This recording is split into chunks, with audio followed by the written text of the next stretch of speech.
least we'll have the speeches. Okay, because you know you're gonna have to critique them. Okay. All right. So I probably broke the rules of this speech a little bit because we were supposed to talk about an object that we could hold, and I can hold her, Okay. but whether or not she's an object depends on your view of puppies. So this is Olive. And despite me calling her a puppy, she's actually about 8 years old. She's a Jack Russell, but she has dwarfism, so she's still quite small. And unlike a lot of Jack Russells, she is quite calm and very collected, almost cat-like. So I want to talk about Jack Russells. If you know anything about Jack Russells, it's probably the stereotypes of their personalities, which is that they are very high energy and hyperactive. This could not be further from the truth of Olive. Sorry, I'm having a tech issue. Oh my goodness. Okay. But in Olive's case, this isn't the case. Now, she is specifically from a line of Jack Russells that have been bred for commercials, of all things. Now, of course, her size meant that that wasn't for her, but it does mean that she's a lot calmer and a lot easier to train than most Jack Russells. But she does fit some of the other stereotypes. For instance, Jack Russells were bred to hunt small mammals, and while she isn't interested in small mammals, she is quite prey driven and she goes nuts for bugs. But of course, being a Jack Russell isn't about what she is and isn't. It's about what a nice dog she is. And despite all of this, Olive is still a Jack. And just like any dog, it's just that she has her own unique personality. A lot like people. What? Well, you can clap if you like.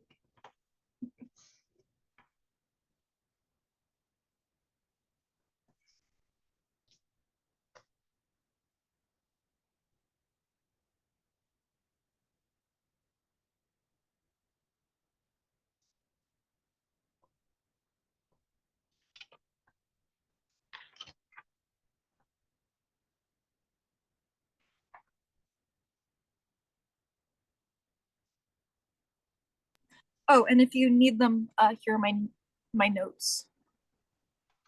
Okay, you have to upload them. Okay. I didn't see a place to upload them, so I figured might as well just show them. Okay. All right. Next up is Zane.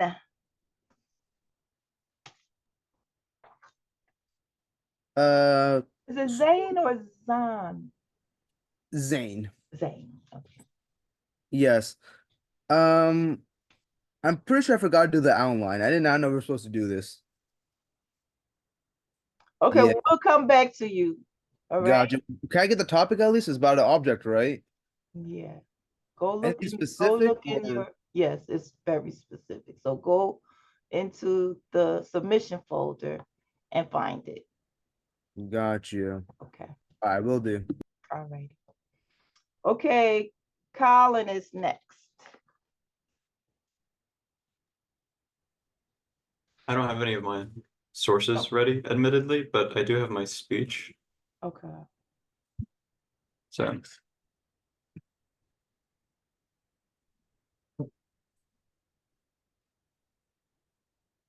gotta admit, mine is really beat up, but anyway. This is the Valve Index. This is a pretty top-of-the-line virtual reality headset, admittedly, and it was made by the Valve Corporation back in 2019. I got mine in 2020. Kind of beat up.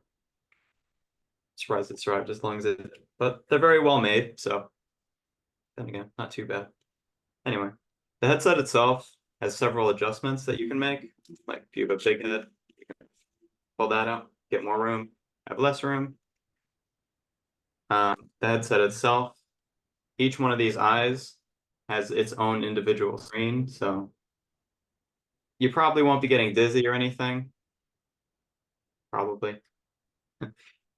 There is something that can happen that's known as cyber sickness by, what is the name of it? Oh, yeah, the National Library of Medicine. It's basically whenever you're on a screen for too long, you get dizzy or you feel nauseous. Doesn't happen with this, at least not for me.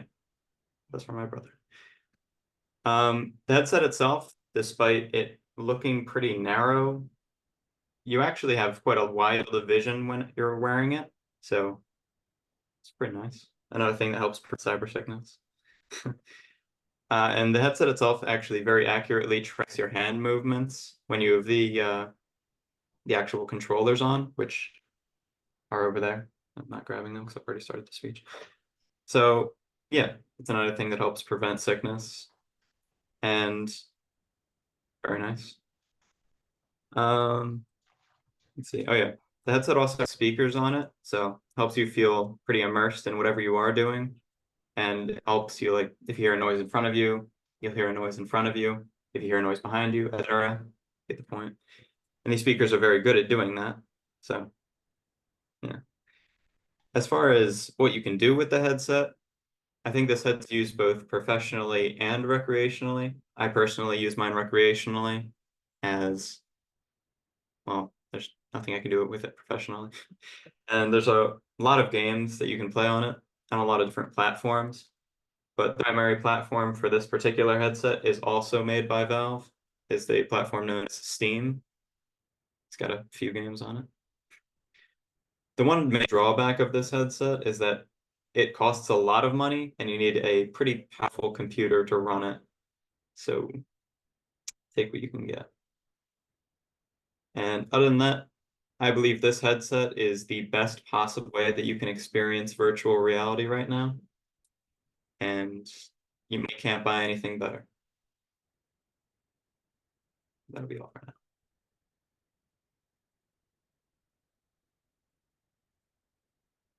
Good.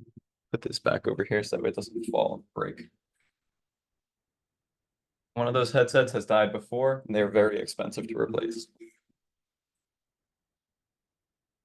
Miss Aaron, you're muted. Yeah. There you go. About how much are they? The headset itself is about $600, and then both the hands are $400 total. It's not cheap. Wow. What headset? Well, it's pretty neat. If you want, I can show you after class. Okay. All right, thank you, Colin. Very informative. And Colin had some new information. Remember we said in the informative speech, we want to make sure there's some novice information there. Something that probably we may not know. Okay. Yeah, I tried to last minute throw a thing about the National Library of Medicine. Uh-huh. And I wasn't sure how well that came across as informational, but yeah, yeah, I have my sources. I just made this because I like the headset a lot and I know a lot about it. Okay. Good job. Although I want you all to remember about that attention grabber right off the bat. Now, when you have a visual, that kind of is attention grabber too, right? Kind of is. All right. But we want to make sure that we match that visual with some verbal or nonverbal message as well with it. Okay, Vivian. I apologize, Professor, but I'm not ready for this.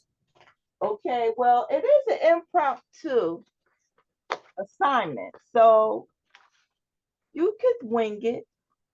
I'm trying to think of it right now. Okay, but we'll as of give you a right this little time second. and we'll come back to you, okay?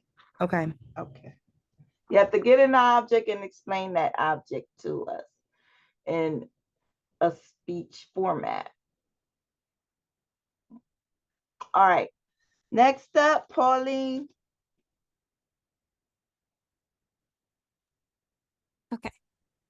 Ever since I've been little, I've always really liked capturing memories. So when I was little, that meant with a little digital point and shoot camera, which has now become really popular again.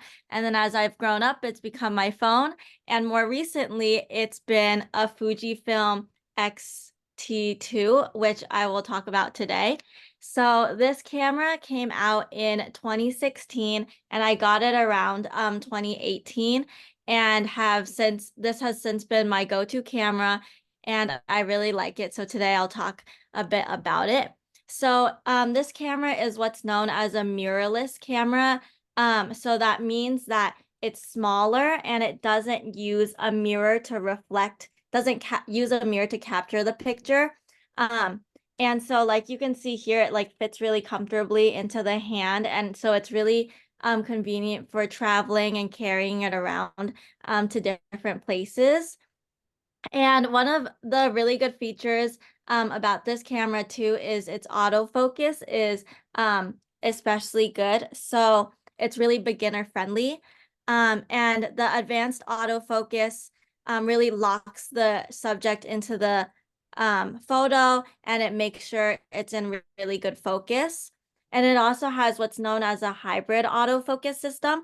So it uses advanced technology to make sure that there's like contrast and definition.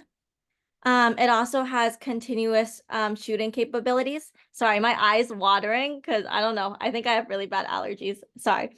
But it also has continuous shooting capabilities. So you can hold down the focus button and it can take multiple photos in a stream. So during high school, I took pictures and worked on our yearbook team. And so for sport photography, it's really convenient because it can take multiple pictures and capture people in the air and things like that and in movement. And so those are two special things that this camera is specifically well known for. And like I mentioned before, it's small in shape because it's a mirrorless camera. So it makes it more convenient to carry around everywhere. So that's a little bit about this camera, the Fujifilm X T2. And it's been my recent go-to camera.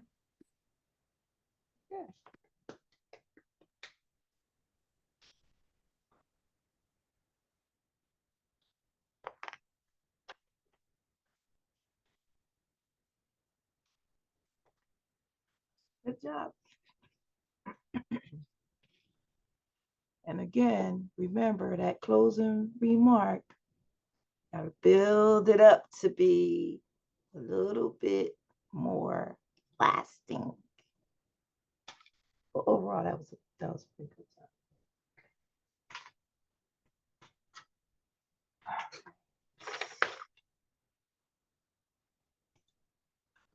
I got knocked out. He's back.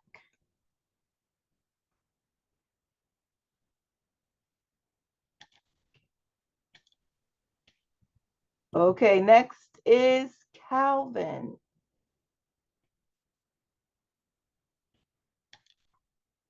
I'm having trouble with my camera, so can you skip to the next person? I'll go next second.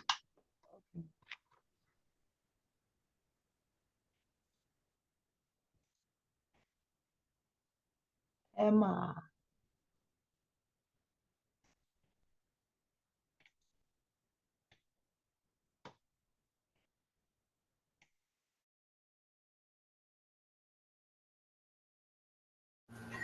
I'm sorry, did you say me?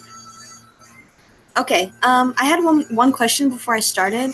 I have my main object, but then I also have some little like examples of how it could be used. Can I show both? Sure.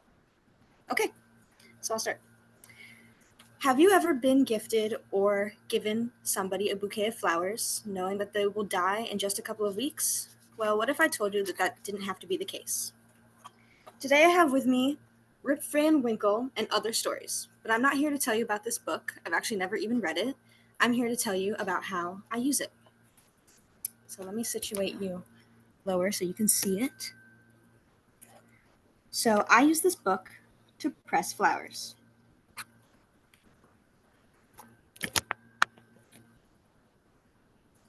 I press flowers between the pages of this book. It's very simple. All you have to do is place flowers in between the pages and close the book. And then you just place your book underneath some other heavy books And in a couple of weeks, they become very thin and dried. So, the way flower pressing works is you press a flower in between the pages of a book, and the pages over time will suck the moisture out of the flower.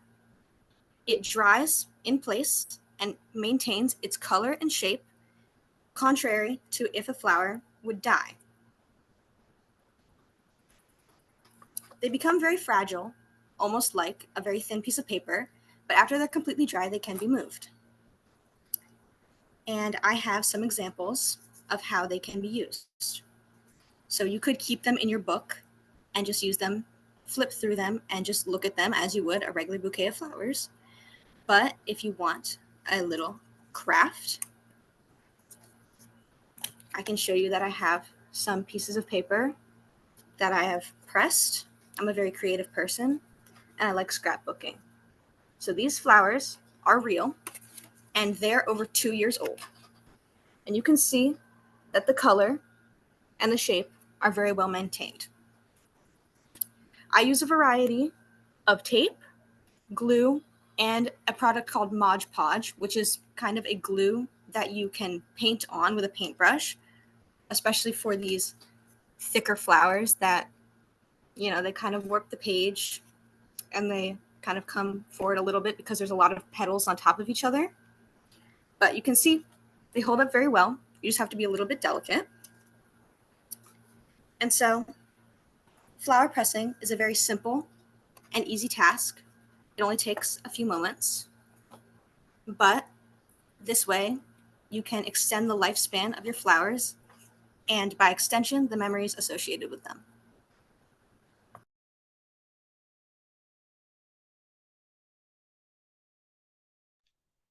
That was definitely something new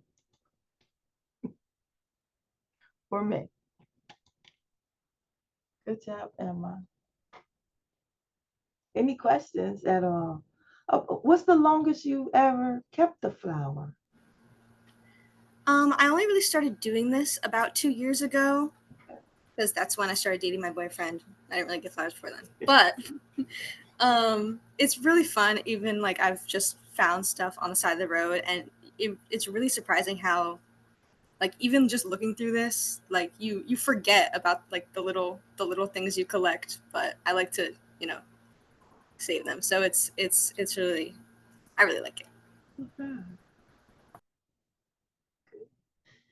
And Pauline, I didn't ask you either. What's the cost of a camera like that? Did you tell us? That's a good question. I don't actually remember, but I think it's around like $600, something like that. Okay. I guess it's pretty affordable these days for a camera. Some of them can be real, very expensive. Okay, good.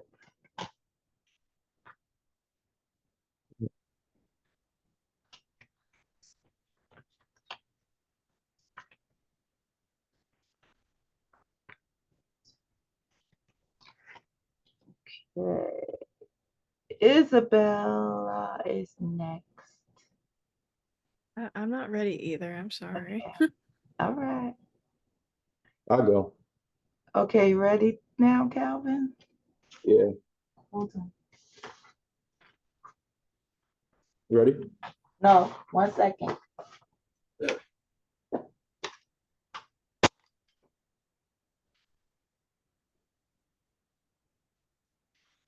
Okay. All right.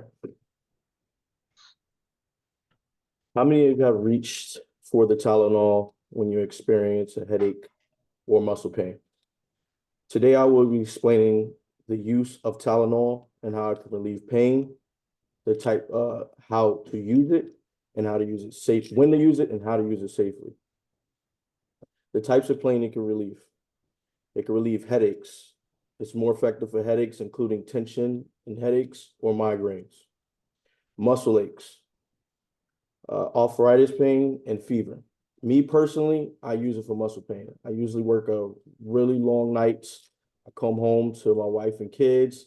Usually I'm drained out, so I'll pop one of these and it relieves it in seconds. When to use the Tylenol?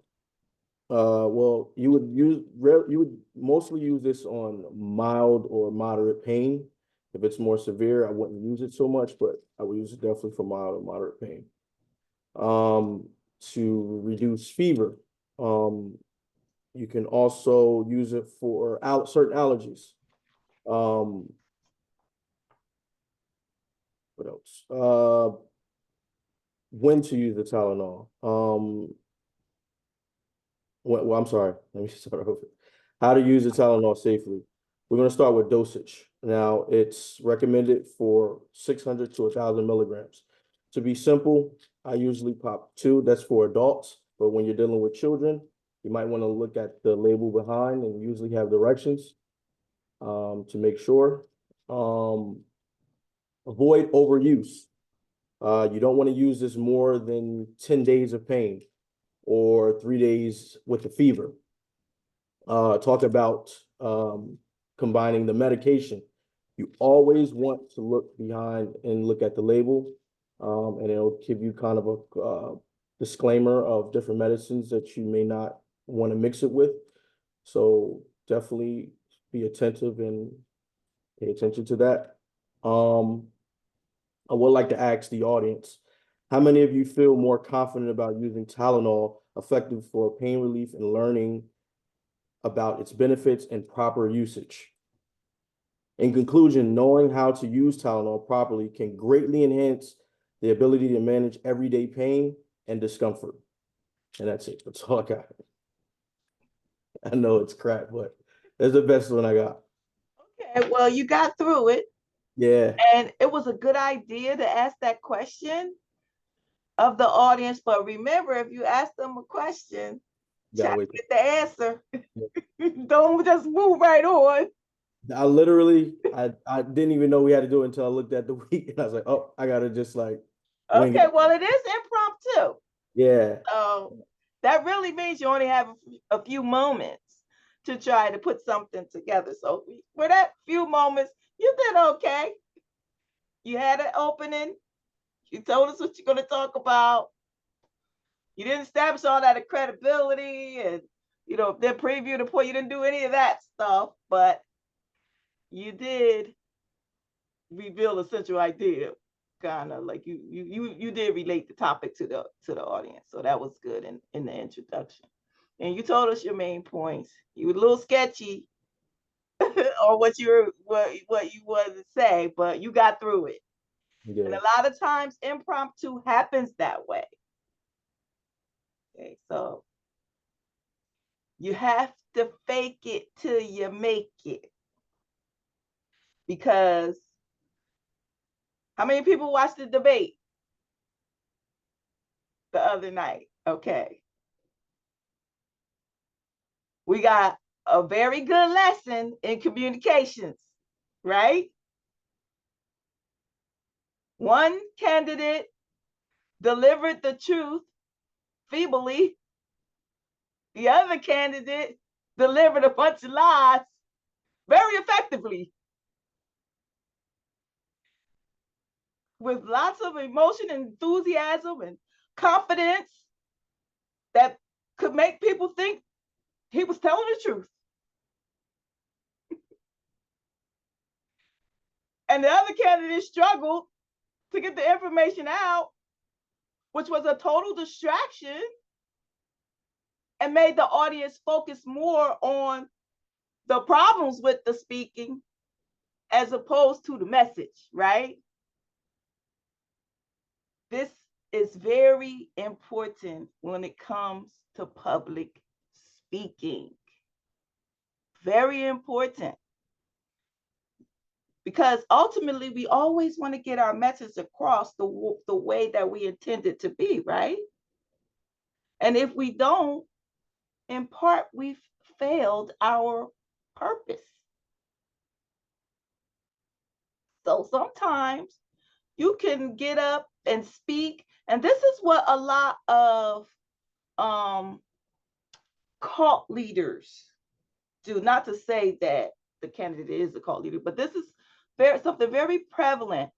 One thing that we teach in the human communications class is about not getting caught up with a speaker's appearance, personal appearance, or delivery. That is always important for you to try to get the message that's behind sometimes what's created as smoke and mirrors. So a person could be a very good orator. They could come across effective, but the effective listener, the critical listener, as an audience member, you always have to move past some of the superficial things to get to the message. Important lesson for us to learn about that. Yes, Vivian. You're muted. I'm ready to go if you want me to go. Okay. I think this is about as impromptu as I'm gonna get. So Okay. but whenever you're ready. All right, hold on. All right, good job, Cal. So how many also in the beginning when you asked that question, you didn't really wait for anybody to answer it either in the introduction. So just remember that. If you're going to include the audience, make sure you include them and just not move past them. How does that look like to you? Like just like kind of give a like literally wait for somebody to answer, or just like well, if they don't answer, you can say anybody, nobody, and then people will probably answer once you say something like that. Nobody ever tried Tylenol before? That way, sometimes you have to pull it out of the audience. Gotcha. Okay. But the audience does appreciate it because then they start pepping up. They notice, okay, he's talking to us. Mhm. Okay. Oh, okay, Vivian.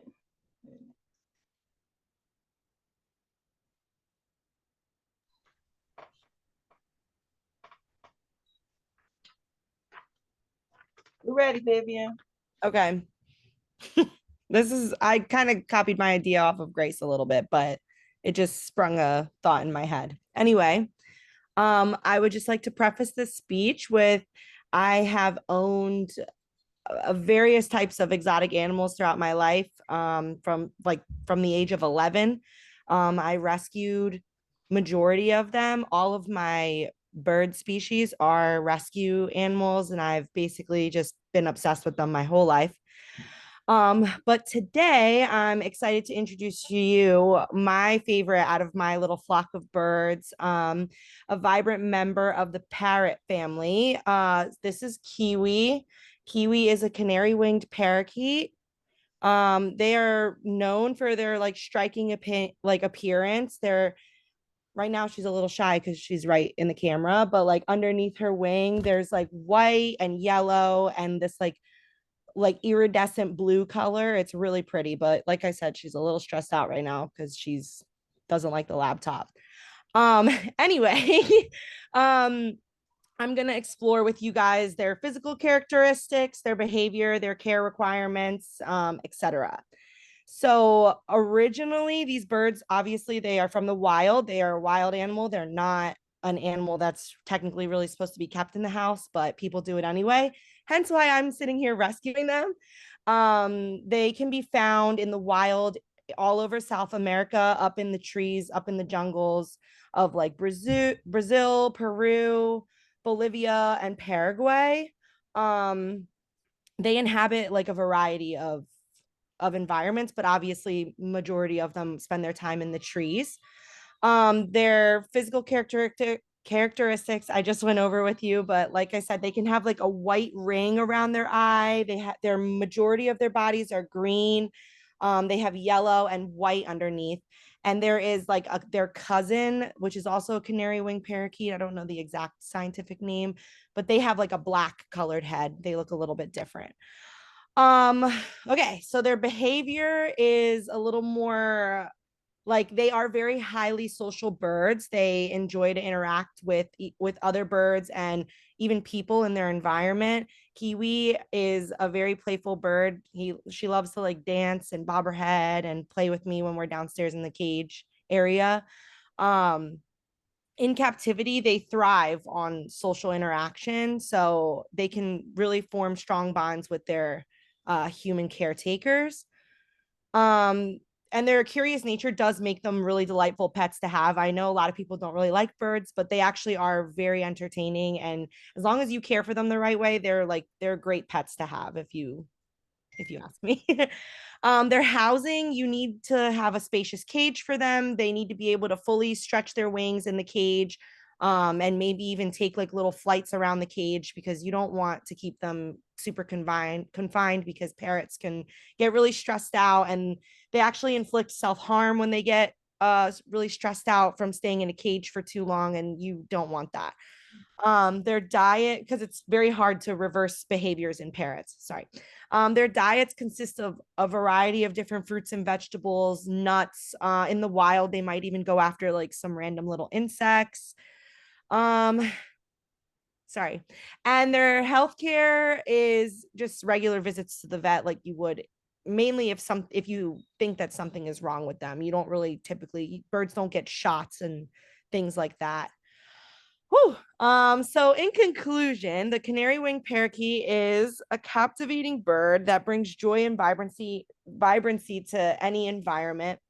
Their striking appearance and playful behavior and social nature makes them a wonderful companion for those willing to invest their time. That's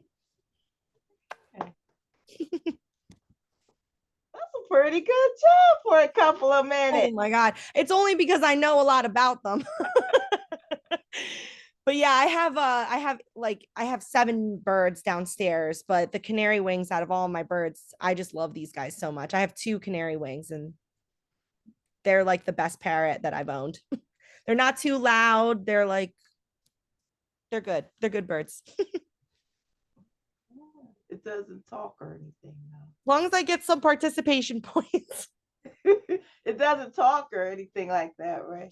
She does, but like I said, right now she's a little freaked out because the laptop she's not normally in front of my laptop. But she's a really sweet bird. Like, they're not mean at all. Looks a lot of fun. Okay, thank you, Vivian. I could go.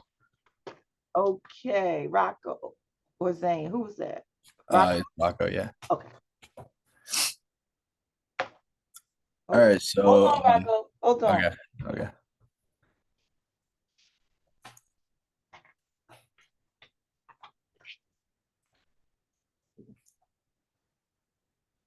All right, I'm ready. Okay.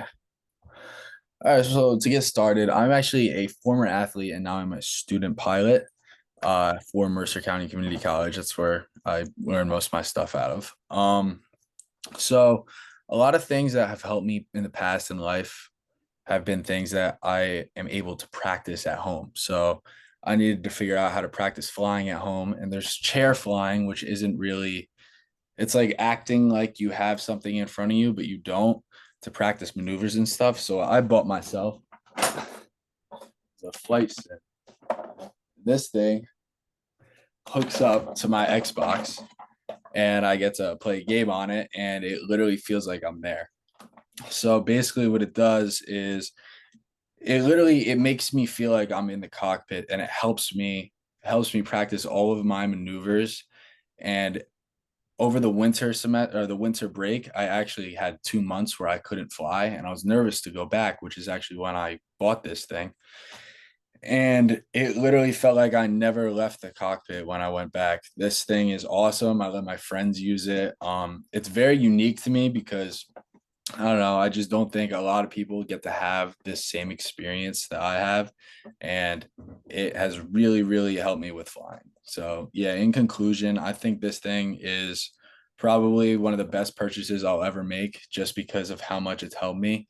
Flying is expensive. If nobody knows, it's very expensive. So being able to literally sit inside in front of my laptop and just use this thing and not have to not have to like pay for it and do it as many times as I want for as long as I want, get to take a break when I want. I really do think that it's a great investment. I'll let you guys take a look at it. It's pretty cool. And yeah, that was my item. Good. All right, good job. Thank you. And Vivian, I think you said, oh, I already knew a whole lot about it. Usually in impromptu, if you're asked to speak, it's probably something you know a whole lot about.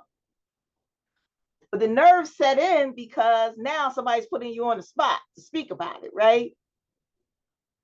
But always remember, just take a couple of moments as you're coming up to speak or getting ready to speak. Take a couple of moments, quickly try to think about what the main point you want to talk about and put it together in a sentence, a single sentence that hopefully mimics a central idea. And we can always try to introduce what we're talking about, especially if we already know about it. So just keep that in mind, that sometimes it's a psychological thing that causes us anxiety to speak. We have knowledge of the subject matter. All right, next is Miss Bria.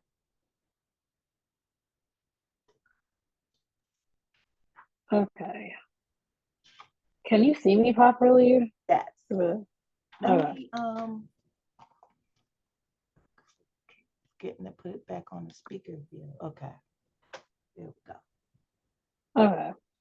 So if anyone knows me, they know that I enjoy morbid stories. And some of those stories include banned books or what they have labeled as banned books recently. And one of those books is Toni Morrison's The Bluest Eye. It's the story about a child or children who happen to be African American, and they go through a lot of trials and hardships in their lives that children probably should not be put through. I won't explain a lot of it. I won't explain too much into it because it might not be too appropriate for class. But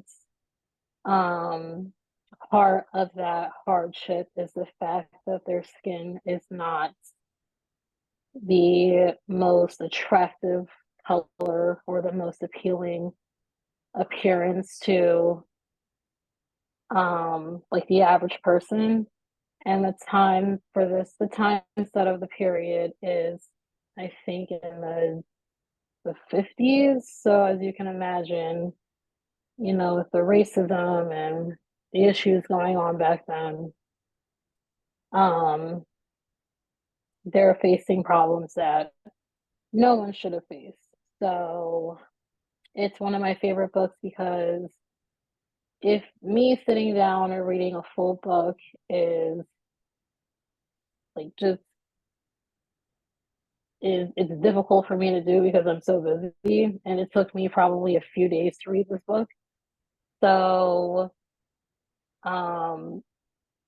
it's very heartbreaking, but it's also very, it just grabs your attention, and it also is just very interesting. And I think a lot of us can learn from it and a lot of Toni Morrison's books. So yeah, just being educated is something that is a good thing. So Okay, thank you. Do you know why the book's banned? this book is banned because of the theme. Like I said, it's just the characters in the book go, it's very descriptive, and the characters in the book go through things that they probably don't want to put in like schools, and like they don't want to put it on display in like bookstores and libraries, so you know. Pretty sad in 2024. We're back to banning books. Yeah. Pretty sad. Okay. Who's next? Who's next? Who's next?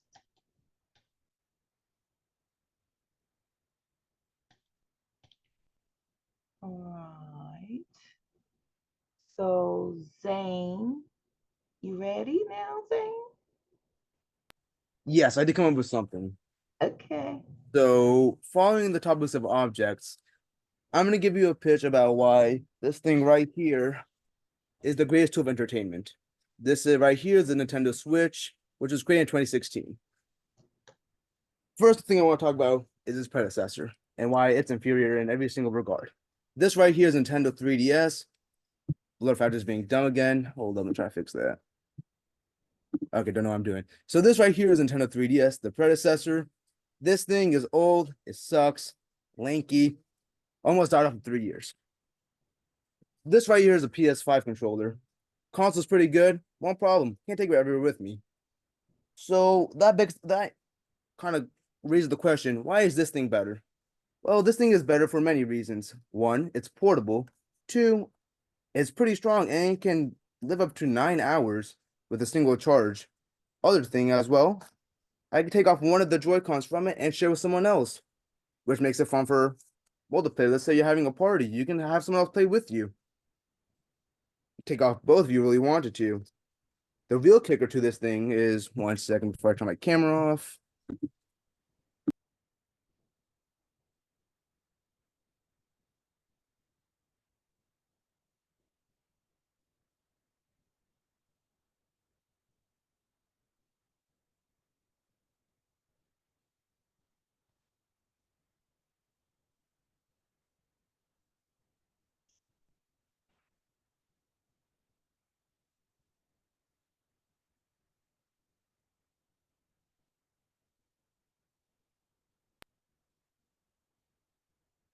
Yeah, real suspenseful. Anyways, the real kicker is that the dock. So the dock can do is basically portray anything that's happening on the Switch onto the TV. That's also great for a lot of other reasons, such as if I want to be lazy and chill on my couch, I can just put that thing on the dock and I can play the game there. Some other accessories include, let's say, the controller, which costs you too much money for no reason. You could use that to also use the Switch to its full capacity. Basically, in conclusion, the Switch is the best console or best form of entertainment, even compared to your phone, is because you can use it whenever and however you want to use it, no matter where you are. Yeah, that's pretty much it. Okay. Yeah, kind of crap. Yeah, I know. Okay, well, you got through it. Yep, tough as it was. You started with a little intro, but that could have been a little stronger than intro. Yep. The one thing though, remember this was a visual experience, and we really couldn't see it that well. Yeah, it's because the blur thing. I'm not sure how to get rid of it, honestly. Oh crap! Well, I can't do anything about that right now. Right. Okay, so in Zoom, I think you go to the video arrow at the bottom, and it has backgrounds. Choose a virtual background, and that's how you can get rid of it. See the arrow next to stop video? Oh, share screen, that one? No, it says video. It's like a picture of a camera at the bottom next to mute. Oh, and then gotcha. there's an arrow. See that arrow pointing up? If you Okay, there it is. that, Yes, then you'll see gotcha. virtual background. And once you open that, you'll be able to just say no background or something. Gotcha. Probably should have known that earlier. There you go. See, there it is. Okay. All right, is that everybody? Isabella, you gonna go? I'm not ready yet. I'm sorry. No? Okay, so you don't want to do it tonight? Okay. Sure? Because you could talk about anything. I'm good. You Can I could email grab you? your pen. Can I email you after class? No, we have to do it in class. Okay. So, I mean, it could be anything. It could be your bottle of water, a pen, I can't. I don't know. I can't think of anything right now. nothing on the table in front of you that you could describe. I'm not fully prepared, but Okay. All right. Well, I don't want to force you, but remember it's impromptu, so you just really have to give it a try. No? Okay. All right. That's it for tonight. Now, one thing I did want to remind tell you, because I don't think I said it, and don't think I wrote it. I may have written it in. Oh, I did. Double spaced for your preparation outlines for your informative speech. Now, everybody has their topic now, right? You should definitely have your topic because you should have already sent me your speaking outline. If you didn't, make sure you get that in. I'll still look at it. Okay? Wait, But if I don't have it by tomorrow at the 11:59, then I'm not going to look at it. Okay? wait, speaking outline? I'm not speaking, I'm sorry, working. Working out, it's July 6th, right? Working outline. I thought it was Let me check. Yeah, that's why I kind of thought that this was our next meet because the working outline is due July 7th or something like that. Yeah, that's kind of confusing. I thought the exact same thing. I was like, huh, that's kind of weird. Based on the calendar. I think I did change it. I changed Yeah, it to the the working outline, right? The 7th. Yeah, it's July 6th. It says due date July 6th, 11:59. Okay, I did change it.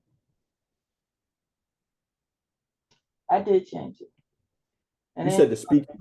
Informative preparation outline is the 13th.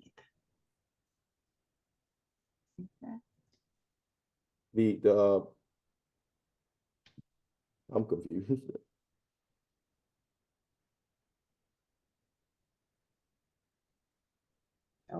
Hold on one minute, let me look at it. The preparation is the 13th. You're right.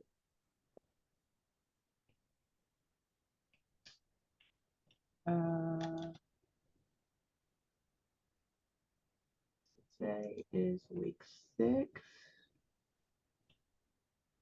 Quiz is due the 7th.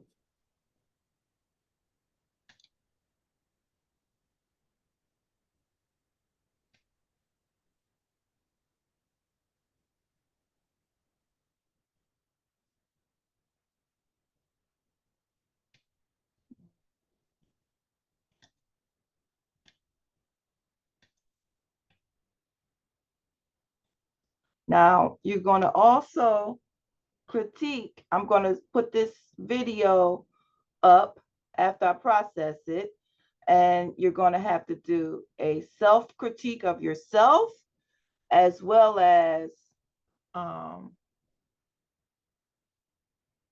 other people. Hold on.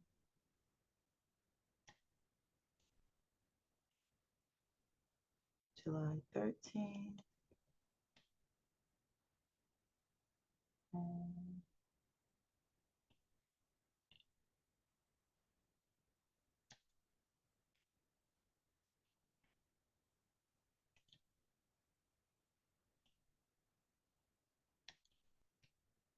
Okay, yeah, I changed it to July 6th.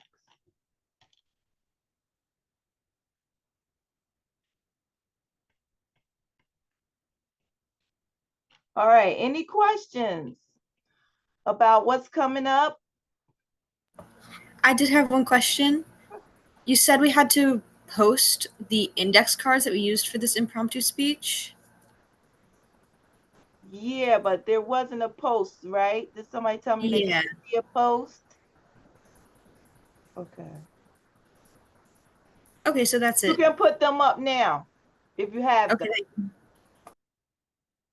Everybody put them up now. Is that a requirement? I think it was in the instructions. When you click it, it's nothing to post there. I guess you just opened it. It didn't say anything about posting index cards. Okay. All right. Any questions about your formative speeches coming up? I had a question about the self-critique. What's that about? That's for your next week. Next week, we are going to have a group. You guys are going to get in a group and you're going to present an informative speech. And then you're going to come back and critique yourself as well as the group that you're in. Now, I'm going to switch your groups because I had a couple of students that may not come back. So I want to make certain that everybody can see everybody. So last week I gave you the names of the people who are in your group. Okay, I can give it to you again. Is it the same people from the group that we peer critiqued last week? Yes. This was something I was also confused about. So are we doing the research before the class with our group, or are we researching in class? Or are we You're gonna do it in class together as a group. That's Okay. all we're going to do. All right. Okay, so I'm gonna put you in a room, a breakout room, and as a group, you are going to, so you can like assign, somebody's gonna look up this part, another person's gonna look up that part. Okay, main point number one, somebody else gonna look up main point number two. Then you're gonna put it together. You're gonna pick a speaker, you're gonna deliver it.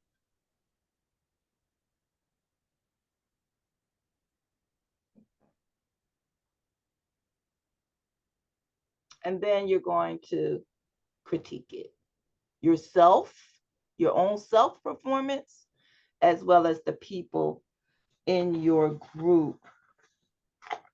I'm going to post up, oh, here we go, the critique groups. So again, group one is David, Isabella, Carla, which I don't know if Carla's coming back, Anthony, and Vivian. And Anthony, remember, he is deployed. And right now he got transferred to Syria where he doesn't have internet. So he may not be back in time next week. He doesn't know. So what I'm going to do is I'm going to switch the groups, but I'm going to post it. So that's group one. Group two is Colin, Grace, Zane, Emma, and Ariel. And group three is Calvin, Sanisa, Pauline, Rocco, and Bria. So I think what I'm going to do is take out the group cohort that was created so that everybody is going to be able to see everybody, but you know who is in your group, and that's who you will critique. Okay? Because it's creating a problem when if someone doesn't post and you're required to post two, but it's only one person in there, other person in there that you can critique. So I'm going to take that off. Any other questions? I just have a question. Are we required to post index cards from tonight? What if we just made up our speech? Don't worry about that. Okay. I really just wanted you to get a feel for the impromptu. And really, the speaking notes, I would not grade them. I just really wanted to see that you had them.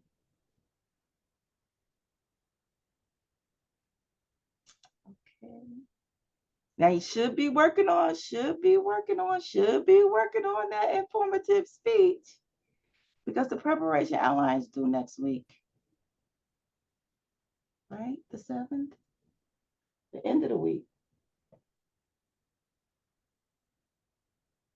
6th. It's due the 6th. Saturday. And it may change some. I'm going to look at it. It may change some. Okay.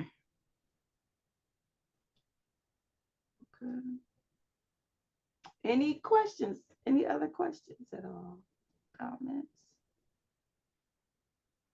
Concerns?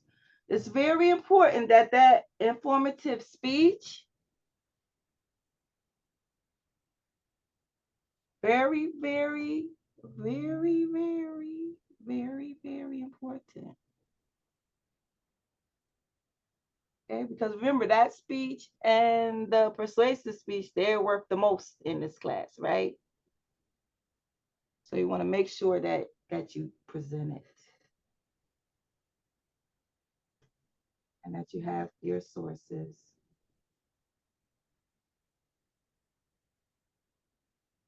All right, everybody's looking like, okay, Professor, you said okay a lot of times, so ready to go. Have a great night. If you have any questions, just shoot me an email. Good night. Happy 4th, everybody. Be safe.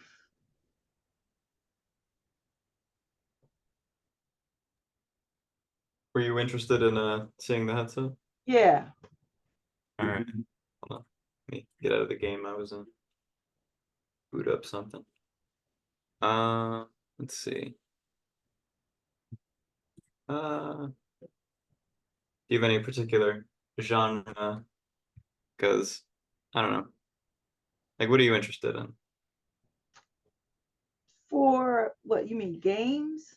Yeah, like fighting Well, games. I'm an old school. I'm very old. Well, all right. I mean, So one of my favorite games is Miss Pac-Man. I'd have to see if I have anything like that. Or Donkey Kong. I'm trying to think, because I'm just sorting all my games by VR. Have any boxers? Like games about boxing? Mm-hmm. There's something like that. It is admittedly a rather violent game. Oh, well, boxing's pretty violent. I mean, if that's what how interests you, about- I could boot it up. How about, I don't know. Let me see what's your favorite. I can show you a game that I've been playing a lot recently. Hold on, let me get the headset on so that way I can actually show you what I mean.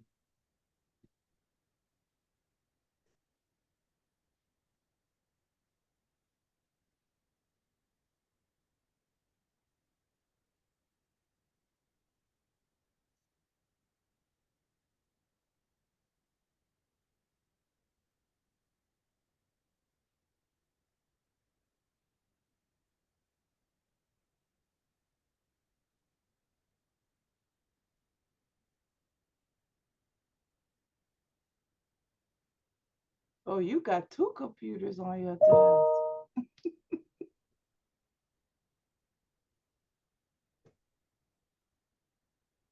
And you're a Steelers fan. Just trying to move everything around so that way you can see how silly it looks. Is it heavy? The headset? No, not at all. It's about, I think, a pound, if I had to guess. Oh, okay. Oh, So that's intense. let me do this so that way you can see what I'm seeing. Do I have permission to stream in this call? I don't know how. Do you know how to do it? I could see.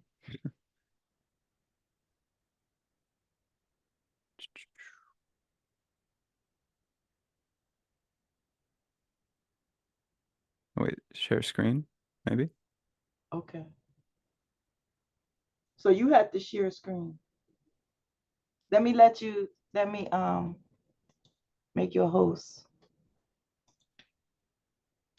Okay. Now you can share. Oh, there we go. Let's see. There we go. So now you can see what I'm seeing. Oh, It's just like a neat. YouTube video I was watching.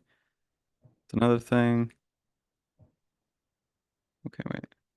Get you away. And I can like go over here. I can go to like Mercer County. Anything that I really need to do. Oh, wow.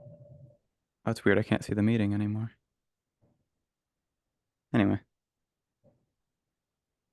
This is the game I was talking about. Blade and sorcery. Yeah. It goes meeting. Oh, wait, there we go. Now I'm back. But yeah. That's I cool. can see the meeting or anything. You can see it on my monitor over there. Yes, Neat stuff. that is cool. Probably will be a little bit laggy trying to stream it and play it at the same time. We'll see. Usually it's not too bad, but it has its moments where it simply will not work.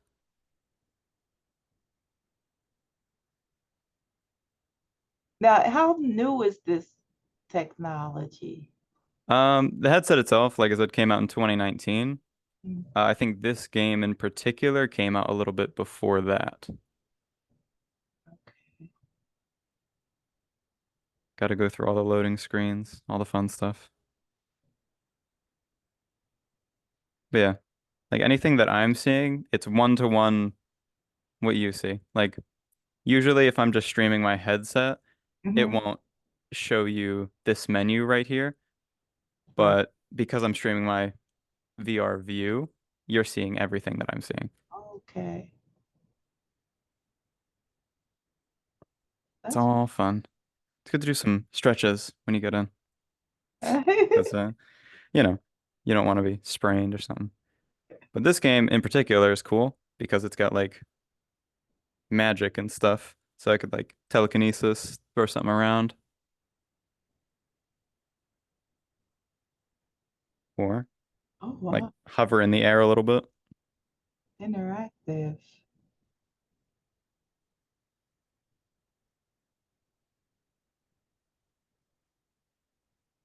But the primary part of this game is about, well, fighting. So it's sort of a gladiator style thing, what I'm doing right now. There are Mhm. other modes, but this is one of the big ones. So this is kind of the environment. Now, can you play this with a friend online? There is a mod, yeah, but by default, no, the game is not multiplayer. Okay.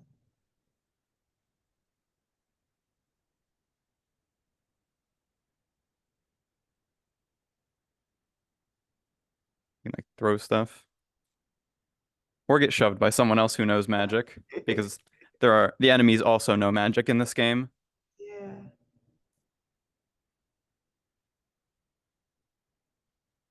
Ow. But I had a student once give a speech, and it was a great speech about the history the evolution of gaming, video games, from its inception to present day. It was pretty mean, interesting. He had there's all a lot to kinds of cover he generally. started off with the old Atari. So that was great. I mean, going from normal games to VR, that's a pretty big jump again. Although VR is a pretty small market, everything considered, because, well, like I said, it's expensive. The headset, these hands, Mhm. the full thing is about $1,000. So it's really not easy to get into. Yeah, that's pretty expensive for a game. And Oh, yeah, then I guess you can, I mean, and as that's far as your just like interest, you can box in this game. yeah. I got stuck in behind something. Crutch up. Now, how many hours do you spend gaming? Just playing games. Yeah. If I have like a free day, I might just spend the entire day playing games. Really? Yeah, and as far as the VR itself, it's pretty nice because these hands, they're obviously not connected to anything, so they have a limited battery life, but they last a few hours. By a few, I mean like 6 to 8, depending on what Oh, I'm doing with them. okay. The headset, however, is wired, so it can go forever. Wow. That really hurt. Oh, yeah, it's another interesting feature about this game. You have to actually lift it up to your mouth to heal.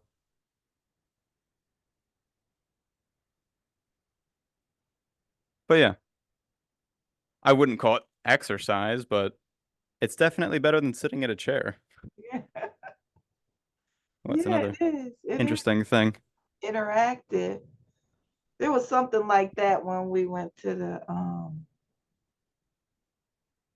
what's it called? The Kosh. Yeah, this is pretty hard to control because the fireball, it's hard to see in regular motion, but if I go in slow motion, I can control it with my hand, the direction that it goes.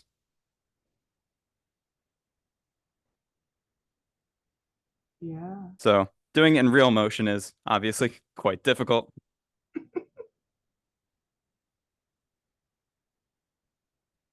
I can also be like a Emperor Palpatine if you've ever seen the Star Wars movies. Mm-hmm. Much harder to do when they're holding a weapon because it might be attracted to the weapon. Yeah. But you can also just kind of electrocute them while you're holding them, so simplifies that problem. I remember one of my friends describing this game as a game for sociopaths, which honestly wasn't incredibly far off because it is, like I said, rather violent. You can see they're like bleeding and stuff. Oh, yeah. This guy really, he's not staying down. Got electrocuted. Is he staying down now? Yeah.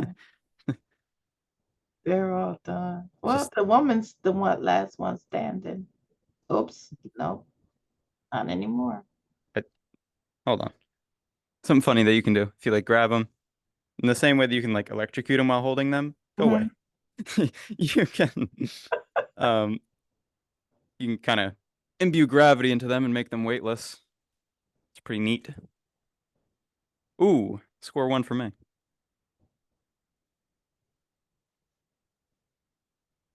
Ow.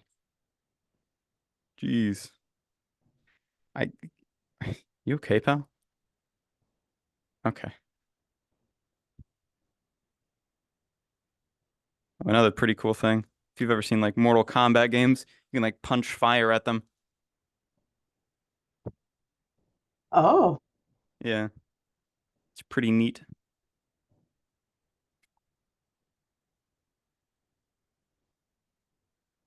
but it's kind of hard to see them. But then Yeah, they get right back up. these guys are tough. She's back up again. I thought she was done. And I thought you screwed his head off. Ooh, ow.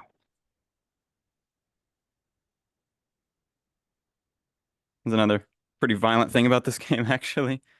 You can sometimes like take a limb off if you're using a sharp weapon. Oh, Magic can sometimes do it, but it's oh, and I did it. yeah. But yeah. It's All right. rather disturbing. Well, if it makes you happy, it's better that you're playing it on the game than on a person. I would never do that to a person. Don't get me wrong. This is sick, but real life, I actually get queasy. Yeah. I remember I cut myself pretty bad a few years ago, and I almost just straight up passed out.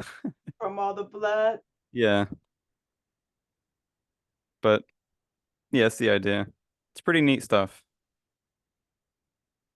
Most people use VR for normal stuff like games to just chat with other people, Uh-huh. and I do use it for sometimes stuff like that as well. Yeah. But it's a neat utility.